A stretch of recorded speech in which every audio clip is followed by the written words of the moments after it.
Uma ótima tarde a todos.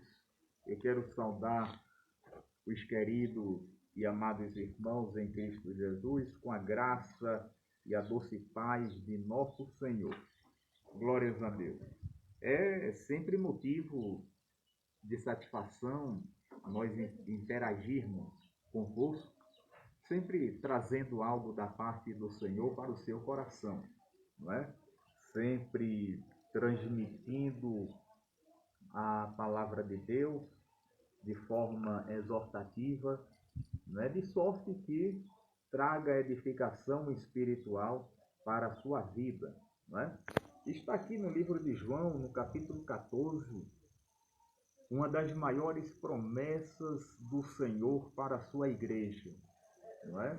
Acerca da sua vinda gloriosa em nuvens, com o propósito de buscar a sua igreja para as mansões celestiais. Jesus, ele disse, inclusive, essa palavra de João 14, não é?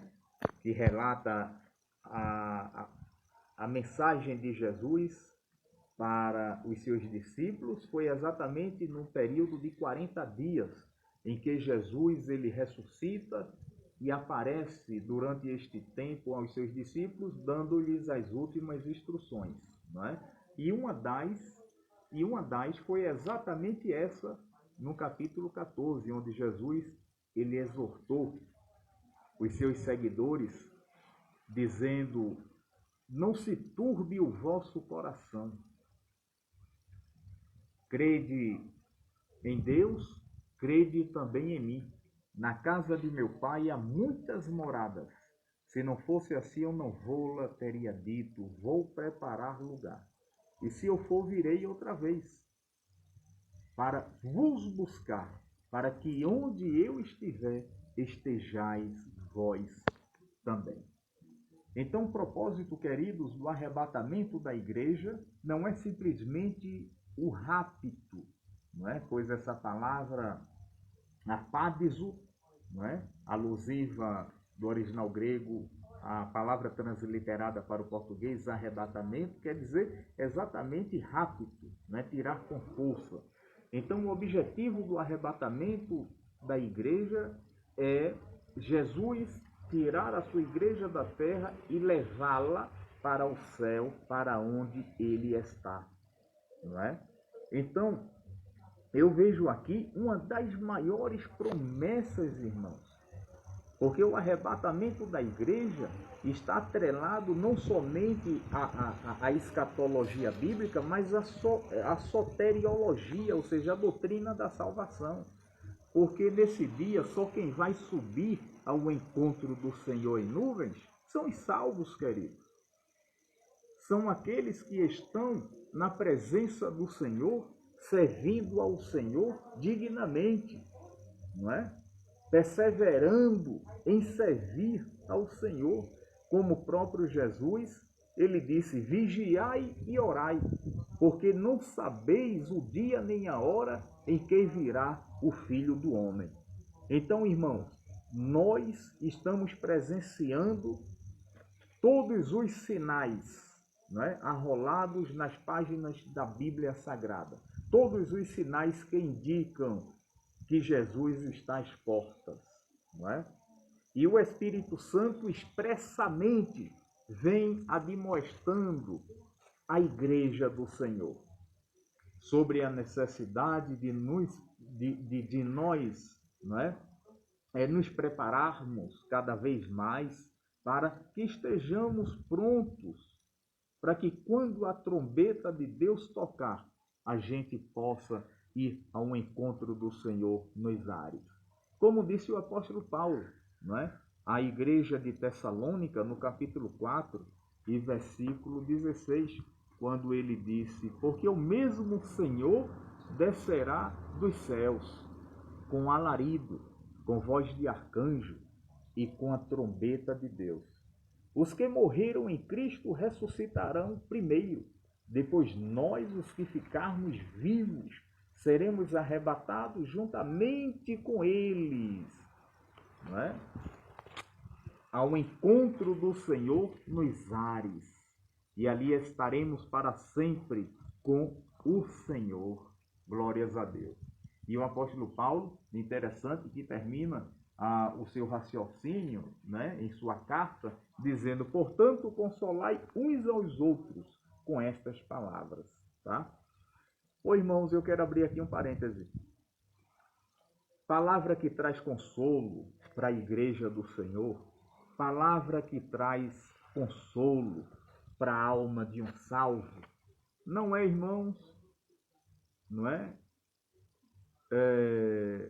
O pregador simplesmente dizer que Deus está dando chave de carro, está dando chave de apartamento, está dando chave de uma casa, está curando as enfermidades. Não, irmãos, não é assim, não é assim, não é isso.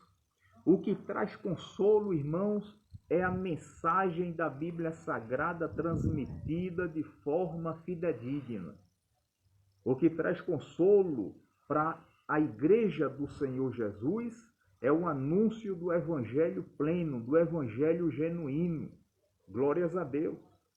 E quando o apóstolo Paulo ele termina, né, a sua exposição acerca do arrebatamento da igreja, no capítulo 4, destinado à igreja de Tessalônica, né, o apóstolo Paulo diz: portanto, consolai uns aos outros com estas palavras. Que palavra? Né? Será que é dando bênção, dando chave, dando prosperidade, tal? Não era isso que a igreja estava precisando naquele momento.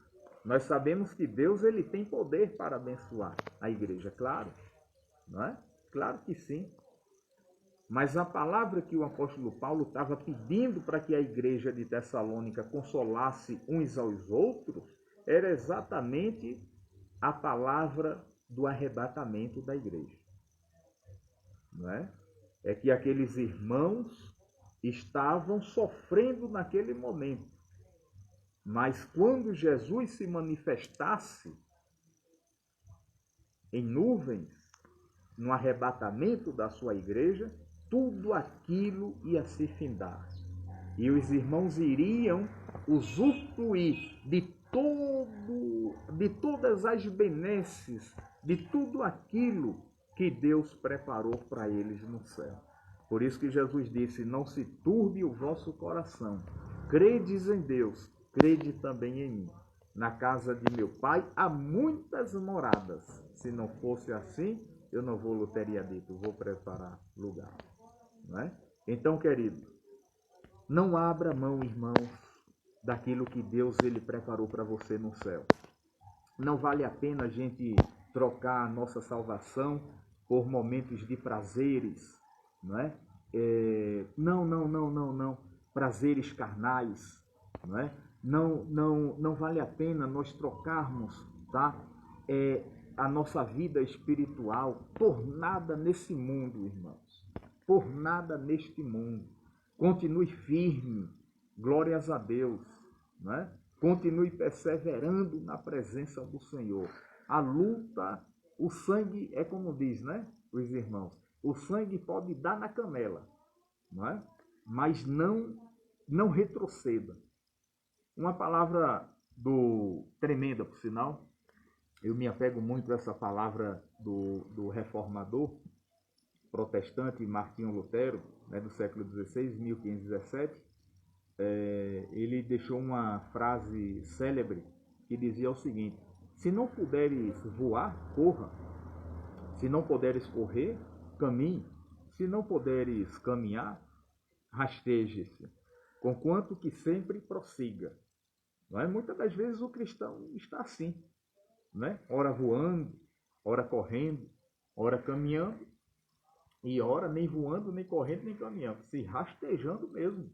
Agora, não importa a posição em que você está na presença de Jesus. O que importa é que você está avançando.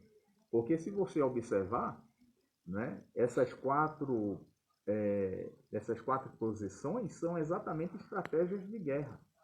Né? Então, como nós estamos em uma verdadeira guerra espiritual, rumo aos céus, não é? Então, vez ou outra, a gente tem que mudar a nossa estratégia, tá? Agora, de sorte que a gente não pode recuar e nem estacionar, mas sim prosseguir. Amém? Então, guarde essa palavra no seu coração. Tome posse dessa palavra. Amém? Foi essa palavra que eu senti de Deus de transmitir para você, não é? Neste dia de sexta-feira, não é? 4 de dezembro, dia maravilhoso que nos concede o Senhor, tá bom? E se sinta abençoado, se sinta abençoada por essa palavra, tá? Em nome de Jesus Cristo. Que Deus continue abençoando você, abençoando a sua família, derramando das ricas bênçãos sobre a sua vida, sobre a vida, né, dos seus, sobre o seu lar. Amém? Glórias a Jesus. Continue orando pelo pastor Roberto, por minha esposa, a irmã Rosângela, né, pelo jovem Edoli que está né, nos assistindo aí sendo cinegrafista, né?